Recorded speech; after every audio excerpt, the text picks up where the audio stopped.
Les baby boomers, nés entre 1946 et 1965, sont une génération issue de l'après-guerre 39-45. Ils savent travailler dur, ils attendent une rémunération proportionnelle à leurs efforts et à leurs contributions quant à l'aide donnée pour relever le pays après la guerre. Ils ont un esprit de compétition et veulent généralement être appréciés pour leur expérience. Les personnes nées de la génération X, entre 1965 et 1980, mettent la priorité sur leur carrière. Ils recherchent avant tout un travail les valorisant socialement. Ils peuvent choisir de travailler à des horaires raisonnables pour des conditions de travail qui prennent en compte leur vie familiale. Pour éviter de connaître le chômage, beaucoup préfèrent garder leur emploi même au prix de mauvaises conditions sociales ou professionnelles. Ils renoncent massivement à envisager une réorientation prometteuse d'un meilleur épanouissement professionnel et personnel. Le travail est au cœur de leurs préoccupations. Cette génération, égocentrée, stressée, s'adapte moins facilement aux nouvelles situations par peur de perdre leur emploi. Elle s'implique en revanche dans son entreprise, assume des responsabilités et prend de nombreuses initiatives. La génération Y, née entre 1980 et 2000, c'est la génération de la télévision et du digital qui sont omniprésents dans tous les secteurs, autant privés que professionnels. Tout en étant réticents face à l'autorité, les milléniaux sont en contrepartie sociables, communiquent et partagent facilement. Pour eux, le travail n'est plus au centre de tout. Ils ont réussi à introduire le besoin de phases de repos pour décompresser. La recherche d'une bonne qualité de vie, quitte à changer de région, voire de pays, ils n'hésitent plus à changer d'entreprise. La génération Y recherche sans arrêt sa place, la meilleure place. Plus diplômés que leurs aînés, les profils de la génération Y n'hésitent pas à se former et à se remettre en question pour évoluer tout au long de leur carrière. La génération Z, née à partir de l'an 2000, est considérée comme la génération silencieuse. La technologie domine leur quotidien. Ils sont nés avec et ne savent pas vivre sans. L'Internet est leur outil principal de communication pour interagir, que ce soit dans le privé ou le travail. Cette génération est connectée en permanence. Elle ne s'identifie qu'avec et par les réseaux sociaux. Beaucoup plus réalistes que leurs prédécesseurs, pour eux, la vie et le travail doivent être un processus fluide qui apporte le bien-être au quotidien. Elle accorde plus d'importance et est résolument tournée vers les nouveaux médias. Enfin, la génération Alpha serait celle qui pourrait bien la suivre. Cette génération naîtra dans le numérique, contrairement à la génération Z, qui, eux, sont tournés avec le numérique. Les générations ont chacune une perception différente du travail ainsi que des valeurs dans l'entreprise. Les baby boomers attendant une rémunération à la hauteur de leur engagement professionnel et portent une grande importance à la carrière, intérêt qu'ils transmettront à la génération suivante. La génération X a subi les premières vagues importantes de chômage, crise pétrolière, choc pétrolier et ralentissement de la croissance. La génération Y est la première qui a connu l'arrivée d'Internet et des smartphones au cours de son enfance. En revanche, elle a également connu la vie sans Internet.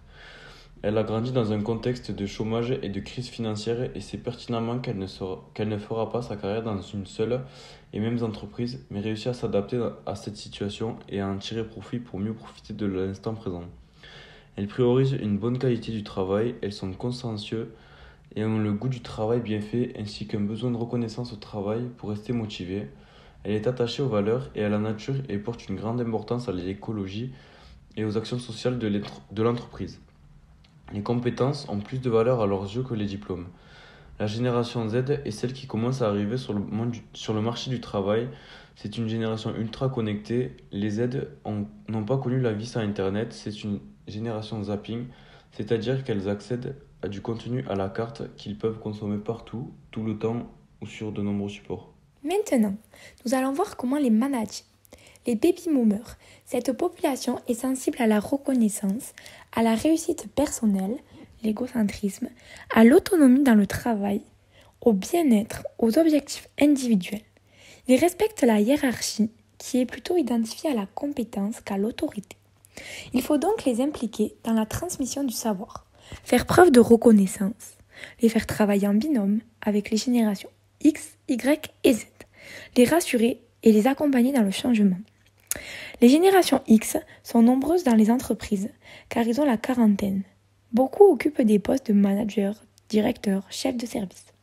Pour certains, ils ont connu les écoles de commerce et de management qui forment les nouveaux managers. Ils parlent au moins 2 langues étrangères, sont à l'aise avec l'informatique et les nouveaux produits. Ils se sont habitués à des formations classiques, réalisées par des formateurs en présentiel. Pour les manager, il faut mettre en avant leur implication, leur faire conduire des projets avec des challenges, leur confier des postes où l'on recherche la performance des réorganisations. Les générations Y sont des trentenaires nés dans l'univers de la consommation. Ils découvrent rapidement les progrès technologiques.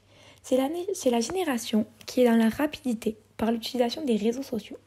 Ils veulent l'équité, la justice, l'épanouissement personnel, le sens du travail et la bonne ambiance au sein de l'entreprise. Il faut donc leur faire confiance malgré leur jeune âge, créer de la convivialité dans l'équipe et les associer à des événements, communiquer de manière horizontale. Les générations Z forment la génération qui se construit actuellement dans la communication, la connectivité, l'immédiateté de l'information, tout de suite, de l'excès, du refus, de la frustration, de la créativité. Le fonctionnement de la génération Z ne sera pas adapté à celui des grands groupes et de leur management vertical. Il leur faudra plutôt qu'une entreprise systémique où le travail se fait en collaboration, en réseau. Il faudra donc les manager en évitant de les mettre sur des tâches répétitives, qu'ils fassent en sorte que le travail soit un plaisir et surtout qu'ils ne cherchent pas la position de force, mais plutôt les écouter, les comprendre et enfin les laisser choisir leurs solutions. Nous vivons un changement d'air traversé par des ruptures profondes qui sont l'avènement du numérique, la transition énergétique, les dérèglements climatiques, les sauts générationnels et la vertigineuse accélération du temps. C'est une révolution industrielle inédite qui a donné naissance à des générations mondialisées et digitalisées qui rendent obsolètes tous les modèles économiques, sociaux, sociétaux et environnementaux qui ont structuré nos sociétés jusqu'à aujourd'hui. Nous sommes passés d'un monde stable à un monde instable, d'un monde de fixité à un monde de mobilité, un monde prévisible à un monde imprévisible.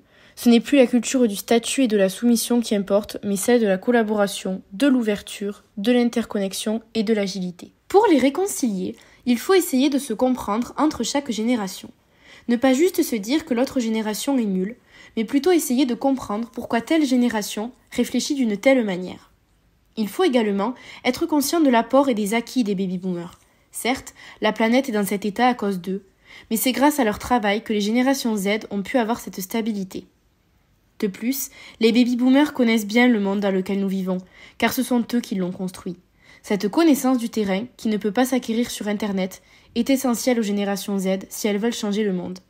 Faire un atelier intergénérationnel sur un thème défini, par exemple, permettrait à chaque génération de mieux comprendre le contexte et de proposer des pistes d'amélioration.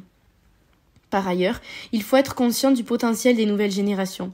Même si certaines générations Z semblent bonnes à rien faire, elles sauront être autant, voire beaucoup plus efficaces que leurs aînés, dès qu'elles trouveront du sens. Les entreprises doivent donc valoriser le co-développement, la complémentarité et le transfert des savoirs entre les générations. En conclusion, mobiliser les équipes intergénérationnelles commence par créer des espaces de dialogue et de partage.